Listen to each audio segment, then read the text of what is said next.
있습니다. 이에 예수를 십자가에 못 박도록 그들에게 넘겨주니라. 아멘. 오늘은 고난주간 특별 새벽 기도의 넷째 날입니다. 오늘 넷째 날에 우리는 요한복음을 통해서 십자가의 의미를 계속해서 우리가 되새겨 보고 있는데요. 오늘은 십자가는 약속입니다. 십자가는 약속입니다. 라는 제목으로 하나의 말씀 같이 나누도록 하겠습니다. 우리 바닷가에 가면은요, 탁 트인 그런 광경을 볼 수 있어서 탁 트인 광경만큼 우리의 마음도 탁 트이는 그러한 것을 느끼게 되는데요. 참 이렇게 시원해지는 것을 이렇게 느끼게 됩니다. 수평선이 끝까지 펼쳐져 있는 그런 바다는 이렇게 보면은 한계가 없는 것 같아요. 그렇죠? 예. 모래사장이 있는 해변가에 가면은 참 이렇게 재미있는 장면을 보게 됩니다. 그것은 이게 바다 물결이 왔다 갔다 하는 것을 보게 돼요. 그렇죠?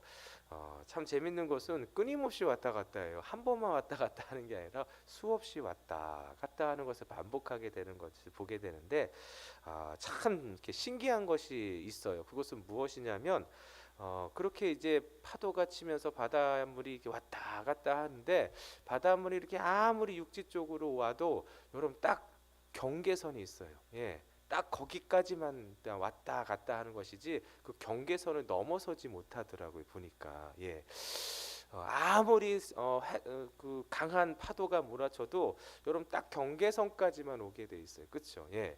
그런데 여러분 그 경계선을 정해신 분이 누구세요? 하나님이시잖아요. 그렇죠? 여러분 하나님께서 경계선을 딱 정해 주셔 갖고 바닷물이 아무리 큰 파도가 쳐도 여러분 그 경계선을 넘어서지 못하더라고요. 딱 이걸 통해서 우리가 느끼게 되는 것은 무엇이냐면 하나님께서 주권적으로 역사하신다라는 거예요. 하나님이 오늘도 이 세상 가운데 주권적으로 역사하셔서 그 경계선을 딱 정하신 하나님께서 그 경계선을 넘어서지 못하도록 역사하시는 그런 하나님의 놀라운 손길을 이렇게 바닷물이 왔다 갔다 하는 해변가를 에서 우리가 확인할 수 있는 것입니다. 오늘 본문도 그것을 보게 돼요. 오늘 본문은 예수님께서 십자가에 못 박도록 넘겨지는 그런 과정들이 이렇게 기록되어 있는데요. 빌라도는 사실은 예수님을 신문하는 과정 중에서 예수님이 죄가 없다라는 것을 알게 되었어요. 그렇죠? 대제사장들이 예수님을 고소해서 예수님을 죽이라고 이렇게 나한테 이렇게 보냈는데 아무리 이렇게 신문을 해도 예수님이 그럴 만한 죄를 짓지 않았다라는 것을 신문하면 할수록 더 알게 되는 것이죠. 그래서 요한복음 18장 38절에 보면은 이렇게 결론을 내리는 것을 보게 돼요. 나는 그에게서 아무 죄도 찾지 못하였노라. 이게 사실은 빌라도가 예수님을 대하하면서 이렇게 느끼게 되었던 거예요. 이렇게 얘기하면 얘기할수록 예수님은 그럴 만한 죄인이 아니라는 거예요. 그래서 예수님은 사실은 그런 죄를 짓지 않았기 때문에 빌라도가 할 수 있는 것은 재판을 잘 해야 되는데 그 재판의 결과는 당연한 거예요. 그냥 풀어줄 수밖에 없는 상황이에요. 근데 자꾸 저 유대의 어떤 지도자들이 벌을 내리라고 그러니까 죽이는 벌까지는 할 수 없으니까 어떻게 하면 풀어줄까 하는 것을 고심하게 되는 것을 보게 되죠. 그래서 명절을 맞이하면 6월절에 한 죄인을 내어주는 그런 전례가 있으니까 이를 통해서 이 예수라는 사람을 풀어줘야겠구나라는 그러한 생각을 갖게 되는 것이죠. 그래서 그렇게 하려고 했더니 대제사장들이 사람들을 이렇게 매수했잖아요. 그래서 누구를 이렇게 내어주면 좋겠느냐 했을 때 바라바를 내어주라고, 죄인을 내어주라고 하잖아요. 그러니까 이거 이상하다 이렇게 하는 거예요. 그래도 이 예수라는 사람이 죄가 없는데 이 사람을 이렇게 죽일 수는 없잖아요. 그렇죠? 그래서 이거 어떡하지 하면서 그러면 이것도 안 되니까 그럼 채찍질하고 요 정도 수준 안에서 그러면 이제 보내줘야겠구나 하면서 채찍질을 이렇게 하라고 이렇게 명령하는 것을 보게 됩니다. 그래서 이제 가시관을 씌우고 자색옷을 입히고 하는 것을 보게 돼요. 그리고 풀어주려고 하는데 요한복음 19장 4절이에요. 같이 한번 읽어보겠습니다. 시작. 빌라도가 다시 밖에 나가 말하되 보라 이 사람을 데리고 너희에게 나아오니 이는 내가 그에게서 아무 죄도 찾지 못한 것을 너희로 알게 하려 함이더라. 예. 이렇게 하려고 했는데 대제사장과 유대 사람들이 무엇을 요구합니까? 6절이에요. 6절 말씀 같이 한번 읽어보겠습니다. 시작. 대제사장들과 아랫 사람들이 예수를 보고 소리질러 이르되 십자가에 못 박으소서 십자가에 못 박으소서 하는지라 빌라도가 이르되 너희가 친히 데려다가 십자가에 못 박으라 나는 그에게서 죄를 찾지 못하였노라. 예. 아니 이게 난감해지는 거예요. 예. 아니 도무지 그러할 만한 죄는 짓지 않았는데 물론 뭐 저들의 어떤 마음을 상하게 하고 그런 것은 있을 수는 있지만 죽을 만한 죄는 아닌 거예요. 그렇죠? 그래서 판결을 해야 되는 이 빌라도서는 난처하게 된 거예요. 예. 죄 없는 자를 죽일 수도 없는 것이고. 예. 그래서 12절 말씀에 보니까 이렇게 말씀하고 있어요. 같이 한번 볼까요? 시작. 이러함으로 빌라도가 예수를 놓으려고 힘썼으나 유대인들이 소리질러 이르되 이 사람을 놓으면 가이사의 충신이 아니니이다. 무릇 자기를 왕이라 하는 자는 가이사를 반역하는 것이니이다. 예, 급기야는 이 대제사장이 어떤 것을 말하냐면 당신이 이 사람을 죽이지 아니하면 벌을 주지 않으면 형벌을 십자가 형벌을 주지 아니하면 이 사람이 자기가 유대인의 왕이라고 했는데 그런 자를 그냥 살려주면은 우리는 그것을 그냥 보고만 있지 않겠다. 가이사에게 로마의 그 황제에게 이것을 알리겠다. 그래서 당신의 잘못된 것을 알리겠다라고 이렇게 하는 것을 보게 됩니다. 그러니까 이 빌라도가 이렇게 마음 가운데 참 이렇게 어찌할 바를 모르는 거예요. 왜냐하면 이것으로 인해서 괜히 가이사한테 자기는 총독이잖아요. 자기를 보낸 자잖아요. 자기 보낸 자에게 괜히 잘못된 그러한 것을 이렇게 얻게 될 수 있을 것 같다라는 생각, 안 좋은 소리를 듣게 되잖아요. 그러니까 그것 때문에 마음이 되게 심란해지는 것이죠. 결국은 그래서 어떻게 했어요? 16절의 말씀이에요. 같이 한번 읽어보겠습니다. 시작. 이에 예수를 십자가에 못 박도록 그들에게 넘겨주니라. 예수님께서 십자가에 달리신 것은 예수님이 죄가 있어서 달리신 게 아니라는 거예요. 그렇죠? 예, 죄가 없음에도 불구하고 빌라도는 그래서 예수님을 놓아주려고 참 이렇게 애를 많이 쓴 것을 보게 돼요. 그럼에도 불구하고 예수님은 십자가의 형벌을 받으셨다라고 오늘 말씀하고 있는 것입니다. 그런데 오늘 본문을 보니까 그것이 종교 지도자들이 대제사장이 그렇게 모의해서 그렇게 술수를 써서 그렇게 된 것이다라고 성경은 말하고 있지 않아요. 예, 마치 그런 거와 똑같아요. 바닷물이 왔다 갔다 하는데 경계선을 누가 정해 주셨어요? 하나님이 정해 주셨듯이 이것도 하나님께서 허락하셨기 때문에 여기까지 오게 되었고 또 십자가를 질 수밖에 없다라는 것을 계속해서 이 말씀을 통해서 보여주시는 거예요. 그래서 예수님이 하신 말씀이 있잖아요. 빌라도가 말하되 내가 너를 놓아줄 권리도 있고 죽일 권리도 있다 하니까 여러분 성경에 보니까 19장 11절 말씀이에요. 11절 말씀 같이 한번 읽어보겠습니다. 시작. 예수께서 대답하시되 위에서 주지 아니하셨더라면 나를 해할 권한이 없으리니라고 말씀하고 있어요. 예, 그러니까 하나님께서 허락하시지 않았다면 나를 해할 권한이 없다라는 거예요. 예, 너한테 권한이 있는 것이 아니라 하나님 앞에 권한이 있다. 이 말씀을 통해서 우리가 예수님께서 십자가에 못 박으신 것이 죄 때문에 못 박으신 것이 아니라 하나님께서 그 길로 인도해 주셨다라는 거, 그 길을 허락하셨기 때문에 십자가의 길로 걸어갈 수 있도록 인도해 주셨다라는 것입니다. 그러니까 예수님이 십자가 달리신 것은 다른 것이 아니라 하나님의 그러한 인도하심이 있다. 하나님 허락하셨기 때문에 거기까지 나아갈 수 있었다라는 것이에요. 이것을 통해서 우리가 알게 되는 것은 무엇이냐면 이 십자가는 하나님의 주권적인 역사라는 거예요. 예, 이 어쩌다 보니까 이루어진 것이 아니라 하나님께서 허락하셨기 때문에 십자가의 그 형벌까지 예수님께서 나아갈 수 있었던 것입니다. 예. 왜 이렇게 하셨을까요? 이것이 하나님의 뜻이기 때문에 우리를 구원해 주시기 위해서 하나님께서 무엇을 예비하셨냐면 십자가를 예비하신 거예요. 예, 그래서 예수님이 십자가로 나아갈 수 있도록 하나님께서 역사해 주시는 것을 보게 되는 것입니다. 그래서 특별히 이제 오늘 본문을 보면은 이것이 그냥 단순히 이루어진 것이 아니라 이것이 다 하나님의 계획이고 뜻인다는 것을 계속해서 우리에게 보여주시는데 1절과 2절 말씀을 보면은 이렇게 특별하게 우리가 이것을 더 하나님의 주권적인 역사라는 것을 보게 돼요. 우리 한 번 더 읽어보겠습니다. 1절에서 2절이에요. 시작. 이에 빌라도가 예수를 데려다가 채찍질하더라. 군인들이 가시나무로 관을 엮고 그의 머리에 씌우고 자색 옷을 입히고 고난당하신 예수님을 보이게 되는 것이죠. 근데 무엇까지 맞으세요? 채찍에 맞으셨다라고 하잖아요. 빌라도는 채찍을 이렇게 맞게 함으로 풀어주려고 했지만 그렇게 안 됐잖아요. 그런데 이 채찍에 맞게 되는 것은 여러분 그냥 맞게 된 것이 아니라 이미 하나님께서 이러한 상황들을 다 예고하셨어요. 하나님께서 메시아를 보내게 될 텐데 이 메시아가 이 땅에 와서 우리의 구원을 위해서 고난을 받게 될 것이다. 그리고 채찍에 맞게 될 것이다 하는 것을 이미 하나님께서 하나님의 백성들에게 말씀으로 약속해 주신 사항이에요. 이사야서에 보면은 53장에 보면은 고난 받을 종 이제 장차 메시아가 너희에게 하나님께서 보내 주실 것인데 그 메시아는 바로 이런 모습일 것이다 하는 게 이사야 53장 말씀이에요. 53장 5절에서 6절 말씀 제가 읽어 드릴게요. 그가 찔림은 우리의 허물 때문이요 그가 상함은 우리의 죄악 때문이라. 그가 징계를 받음으로 우리는 평화를 누리고 그가 채찍에 맞음으로 우리는 나음을 받았도다. 우리는 다 양 같아서 그릇 행하여 각기 제각길로 갔거늘 여호와께서는 우리 모두의 죄악을 그에게 담당시키셨도다. 예.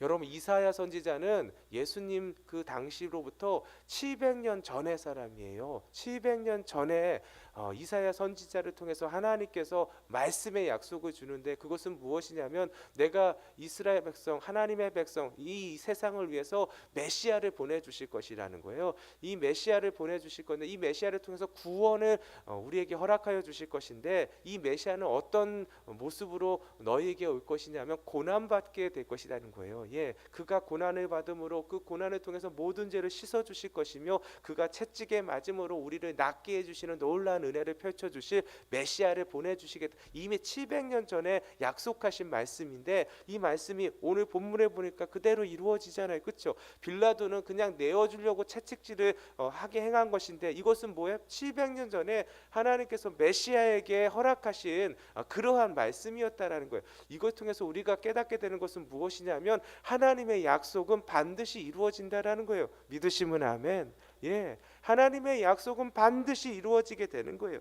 그리고 여러분 9절 말씀을 한번 볼까요? 9절 말씀 시작. 다시 관정에 들어가서 예수께 말하되 너는 어디서부터냐 하되 예수께서 대답하여 주시 아니하시는지라. 사도 요한은 요한복음을 기록하면서 이 구절을 기록한 거예요. 이 구절 이것을 놓치지 않은 거예요. 예수님께서 빌라도가 신문할 때에 말하지 않는 거예요. 넌 어디서부터 왔느냐 이렇게 했을 때 말하지 않은 거예요. 예.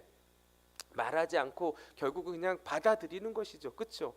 예. 받아들이는 거예요. 왜 이렇게 말씀하셨을까 하는 거예요. 왜 이렇게 행하셨을까? 이사야서 53장 7장에 보면은 또 이렇게 말씀하고 있어요. 그가 곤욕을 당하여 괴로울 때에도 그의 입을 열지 아니하였으며 마치 도수장으로 끌려가는 어린 양과 털 깎는 자 앞에서 잠잠한 양같이 그의 입을 열지 아니하였다. 부당한 그러한 신문을 받고 있어요. 그렇죠?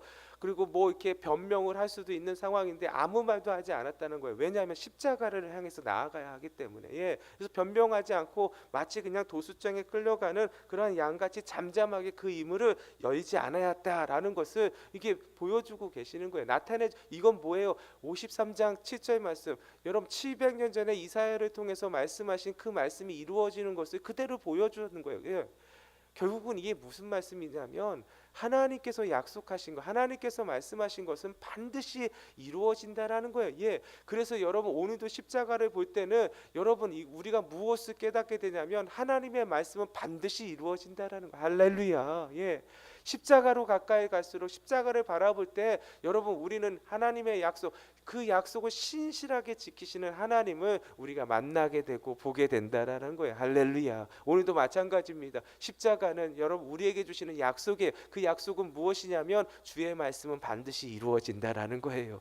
오늘도 여러분 하나님의 백성들은 주의 말씀을 품고 사는 자들이에요. 그렇죠? 주의 말씀을 왜 품습니까? 그 말씀이 반드시 이루어질 것을 믿기 때문이에요. 믿으시면 아멘. 아멘. 여러분 때로는 우리가 흔들리는 상황들이 있을 수가 있어요. 너무 어려운 상황들이 우리한테 밀려올 때에 이 어려운 상황들이 잘 해결되지 않아요. 그럼에도 불구하고 우리가 말씀을 꼭 붙드는 이유는 무엇이냐면 여러분 하나님의 말씀 반드시 이루어지 그게 무엇을 통해서 우리에게 증명하고 증거하고 증표가 돼요? 십자가라는 거예요. 십자가. 우리가 왜 십자가 앞으로 나와요? 십자가 앞으로 나올 때 여러분 우리를 위해서 말씀하신 하나님의 약속을 신실하게 지키시는 그 하나님을 여러분 굳세게 붙들 수 있기 때문에 그래요. 할렐루야. 오늘도 여러분 십자가는 우리에게 주시는 약속의 약속. 그 약속은 무엇이냐면 주의 말씀은 반드시 이루어진다라는 거예요. 오늘도 그 확신이 우리 가운데 넘치시기를 예수님의 이름으로 축원드립니다. 반드시 이루어지는 거예요. 신실하신 하나님을 보게 되는 거예요. 그것이 십자가에 있는 것입니다. 성경에 보니까 로마서에 바울이 이렇게 고백하고 있어요. 자기 아들을 아끼지 아니하시고 우리 모든 사람을 위하여 내주신 이가 어찌 그 아들과 함께 모든 것을 우리에게 주시지 아니하겠느냐. 예, 주신다라는 거예요. 안 주신다라는 거예요. 다 주신다라는 것이잖아요. 그렇죠? 자기 하나밖에 없는 아들까지도 내어주셨는데 무엇을 못 주시겠냐는 거예요. 오늘도 여러분 그 하나님 앞에 나와서 그 하나님의 말씀 가운데 거하기만 한다면 꼭 붙들기만 한다면 그 약속의 말씀은 우리 가운데 반드시 이루어짐을 보게 되는 줄 믿으시기 바라겠습니다. 노아의 때에 하나님께서 노아에게 말씀하여 주셨잖아요. 그렇죠? 하나님께서 어떤 것을 말씀하셨냐면 물의 심판이 있을 것이라는 거예요. 그러나 하나님께서 구원의 방주를 예비하셨다라는 거예요. 너는 그 구원의 방주를 만들라고 하시잖아요. 그 방주 안에 들어가는 자는 그 물의 심판에서도 반드시 구원을 받으리라. 그 반드시 건져냄을 받으리라. 그러한 약속의 말씀을 주셨어요. 그렇죠? 그래서 여러분 노아는 어떻게 했어요? 그 말씀 들은 다음부터 여러분 계속해서 방주를 만들었어요. 수십 년 동안 방주를 만들었어요. 그런데 사람들은 그 방주를 만드는 그 노아를 보면서 비웃고 조롱했다라고 보고 있어요. 그렇죠? 성경은 기록하고 있어요. 그렇죠? 여러분 그 모든 사람들은 노아를 비웃고 조롱했지만 여러분 노아만큼은 하나님의 말씀을 굳게 믿고 그 말씀에 인생을 걸었어요. 결국 어떻게 됐어요? 노아만 그 방주에서 구원을 받게 된 것이에요. 할렐루야. 여러분 하나님의 말씀은 반드시 이루어집니다. 비록 더딜지라도 하나님의 말씀은 하나님의 정한 때 반드시 이루어짐을 믿으시기 바라겠습니다. 예수님께서 부활하셔서 승천하시기 전까지 여러분 많은 제자들을 만나 주셨어요. 그렇죠? 많은 제자들을 만나는데 성경에 보니까 고린도전서 15장에 보니까 500여 형제들을 일시에 만나 주셨다고 했어요. 그렇죠? 그 500여 형제 이상을 예수님께서 만나 주신 거예요. 그렇죠? 부활하시고 승천하시기 전에 여러분 예수님께서 제자들에게 하신 약속의 말씀이 뭐예요? 하나님께서 성령을 너희에게 보내 주실 것이다. 그러니 너희가 해야 될 것은 무엇이냐면 이 예루살렘을 떠나지 말라라는 거예요. 예루살렘을 떠나지 말고 보내주실 성령을 기다리고 준비하라는 거예요. 그렇죠? 그런데 여러분 예수님의 말씀 명령 약속이 있었는데도 불구하고 여러분 마가의 다락방에서 성령의 강림하심을 체험했던 사람들은 몇 명이에요? 120명이에요. 120명. 다 아시잖아요. 아니 500여 형제에게 만나 주셨는데 그리고 그 말씀들을 다 주신 거잖아요. 그런데 여러분 그 말씀에 순종해서 여러분 그 자리에서 떠나지 아니하고 계속해서 하나님을 바라보면서 그 주실 것을 예비하면서 기도로 준비했던 사람들은 120명밖에 없었다라는 거예요. 여러분 그 120명들만이 하나님의 약속을 보게 된 거예요. 오늘도 여러분 하나님의 약속은 반드시 이루어지며 어떤 자에게 그 말씀을 붙드는 자에게 임하는 것을 믿으시기 바라겠습니다. 오늘 우리가 여러분 하나님 안에 거하는 하나님의 백성이 되었어요. 그렇죠? 하나님께서 우리에게 주시는 약속의 말씀은 무엇이며 한 가지예요. 한 가지. 그것은 무엇이냐면 예수님이 우리의 길이요 진리요 생명이시라는 거예요. 믿으시면 아멘. 오늘도 여러분 예수님이 길이요 진리요 생명 되심을 믿게 해주신 하나님으로 말미암아 오늘도 주님 앞에 나온 줄 믿으시기 바라겠습니다. 오늘도 우리가 붙들어야 될 것은 예수님이시라는 거예요. 오직 예수라는 거예요. 어렵고 힘들 때마다 여러분 다른 것을 의지하지 마시고 하나님의 말씀이신 예수 그리스도를 의지하고 붙드시는 저와 여러분들 되시기를 예수님의 이름으로 축원드립니다. 여러분 더디 보일 수는 있어요. 여러분 우리의 눈앞에 아무것도 이루어지지 않는 것처럼 보일 수도 있어요. 그러나 예수님만이 우리의 길임을 믿으시기 바라겠습니다. 여러분 보이지 않아도 여러분 길 대신 예수님이 계시라는 거예요. 예수님만 붙들기만 한다면 홍해를 가르시는 하나님의 놀라 우리의 눈으로 보이지 않는 홍해길을 예비하시는 하나님을 만나게 되는 거예요. 여러분 그 은혜가 우리 가운데 있는 거예요. 그 약속이 우리 가운데 있는 거예요. 근데 여러분 우리의 삶 가운데 여러 가지 어려움들이 있고 장애물들을 만나게 되면 그 마음이 흔들릴 수 있다라는 거예요. 그러나 여러분 십자가 앞으로 나아가면 우리에게 확신이 있는 거예요. 아하, 하나님의 약속은 반드시 이루어진다. 십자가가 증거하고 있는 거예요.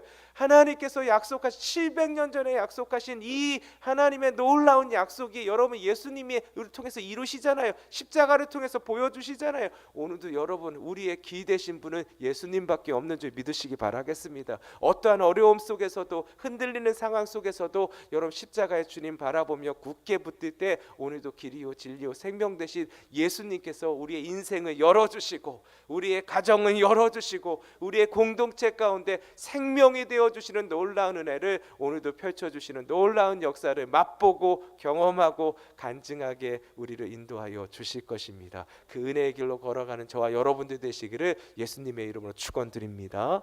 우리 같이 찬송하겠는데요. 주는 완전합니다. 우리 같이 찬송할 때요. 여러분 우리에게 하나님이 주신